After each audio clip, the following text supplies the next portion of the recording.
আসলে আমরা অনেক কিছু আশা করি, আমাদের সব আশা পূরণ হয় না, আমাদের কিছু কিছু আশা অপূর্ণ থেকে যায়। তো যেসব আশাগুলো আমাদের অপূর্ণ থেকে যায় সেগুলোকে বাদ দিয়ে দিতে হবে মন থেকে। সেই সব অপূর্ণতা নিয়ে যদি আমরা টেনশন করে থাকি যে কি পেলাম না, আমরা তো অনেক কিছু করলাম, আমরা তো অনেক কিছু চেয়েছিলাম বাট কিছুই পেলাম না, তাহলে একটা সময় দেখবেন শুধু জিরো আর জিরো ফিল হবে যে আমরা তো কিছুই পাইনি। হ্যাঁ, তো যতটুকুন পেয়েছি তার জন্য বিন্দাস থাকতে হবে, যতটুকুন পেয়েছি তার জন্য খুশি থাকার চেষ্টা করুন, তার জন্য সন্তুষ্ট হওয়ার চেষ্টা করুন, এবং অবশ্যই আমাদের বিধাতার কাছে কৃতজ্ঞ থাকা উচিত যে আমাদের তো অন্তত দুটো চোখ দুটো পা রয়েছে। এমন অনেক মানুষ রয়েছে যাদের হাত নেই, যাদের পা নেই, যাদের দুবেলা দুমুঠো খাবার সংগ্রহের জন্য তাদের অনেক কষ্ট করতে হয়। তো আপনি যতটুকুন পেয়েছেন এর জন্য খুশি থাকুন, এর জন্য ঈশ্বরকে ধন্যবাদ জানান, এর জন্য আল্লাহকে ধন্যবাদ জানান। বরং বিধাতার কাছে এটা প্রার্থনা করুন যে এভাবেই যেন হেসে খেলে বাকিটা জীবন আমি সুন্দরভাবে কাটাতে পারি। এটাই প্রার্থনা করুন ঈশ্বরের কাছে। অপূর্ণতা নিয়ে একদম মাথা কামাবেন না।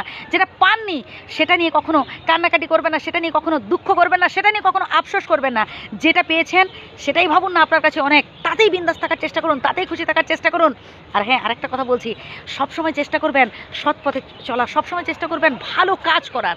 দেখবেন ভালো কাজ করতে গেলে অনেক বাধা বিপত্তি আসবে, ভালো কাজ করতে গেলে নানান সমস্যায় পড়তে হতে পারে, কিন্তু তবুও সৎ পথে থাকার চেষ্টা করবেন, ভালো কাজ করার চেষ্টা করবেন, ঠিক আছে?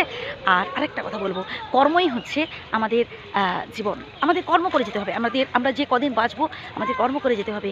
হয়তো লোকে আপনাকে 2 দিন 4 দিন আপনাকে খেতে দেবে, 2 দিন 4 দিন আপনার খবরাখবর নেবে, কিন্তু যদি আপনি কুড়ে হয়ে বসে থাকেন, আপনি যদি আপনার স্বপ্নগুলোকে বাস্তবায়িত করার চেষ্টা না করেন, তাহলে দেখবেন আপনি কোনোদিনও মাথা তুলে দাঁড়াতে পারবেন না, আপনি কোনোদিনও বড় হতে পারবেন না। আমি বয়সে বড়োর কথা বলছি না, আমি বড় হওয়ার কথা মানে আমি সফলতার কথা বলছি। জীবনে যদি সফল হতে চান তাহলে কর্ম করুন, কঠিন পরিশ্রম করুন, তাহলে দেখবেন একদিন না একদিন আপনি অবশ্যই জিততে পারবেন, একদিন না একদিন আপনি অবশ্যই সফল হতে পারবেন।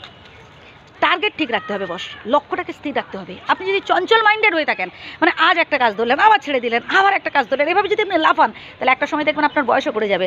আর বয়স গড়িয়ে যাওয়া মানে কি, আপনার ভালো লাগবে না, আপনি কোনো জায়গায় আপনি কাজবাজও পাবেন না, তাই না? তাই যে কাজটা করছেন হতে পারে হয়তো সেটা স্বল্প স্যালারি, হতে পারে হয়তো আপনার প্রথম ভালো লাগবে না, কিন্তু আপনাকে মানিয়ে নিতে হবে, আপনাকে অ্যাডজাস্ট করে নিতে হবে, আপনাকে শিখে নিতে হবে, সেই কাজটা আপনাকে শিখে নিতে হবে, তাই না? ভুল বলছি কিছু?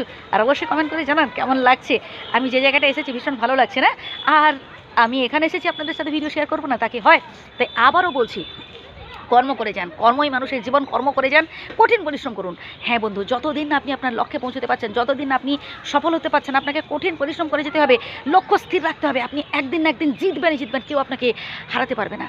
আর আরেকটা কথা বলি, সব স্বপ্ন সার্থক তখনই হয়, সমস্ত স্বপ্ন সার্থক তখনই হয় যখন আপনি সেই স্বপ্নটাকে বাস্তবায়িত করার চেষ্টা করেন, তখনই দেখবেন আপনার স্বপ্ন সার্থক হবে। আর আদারওয়াইজ আপনি যদি শুয়ে উঠে বসে ঘুমিয়ে স্বপ্ন দেখেন, মানে আপনি যদি রাতে স্বপ্ন দেখছেন, এটা ভাবছেন যে ভোর হলেই মনে হয় আপনি আপনার স্বপ্ন পূরণ করে ফেলবেন, বা হয়তো সত্যি সত্যি আপনার স্বপ্ন পূরণ হয়ে গেছে, আপনি হয়তো বিছানা থেকে উঠে ভাবছেন কই আমি তো সেই বিছানাতেই পড়ে আছি, কোথায় আমার স্বপ্ন পূরণ হলো? না, কোনোদিনও হবে না, কারণ আপনি শুধু স্বপ্নই দেখেছেন, আপনি শুধু ভেবেই গেছেন, স্বপ্নকে বাস্তবায়িত করার চেষ্টা করেনি। তাই কঠিন পরিশ্রম করুন, তাহলে দেখবেন একদিন না একদিন আপনি অবশ্যই সফল হতে পারবেন। ভালো থাকবেন, আর অবশ্যই আপনাদের কমেন্টস জানাবেন। ধন্যবাদ।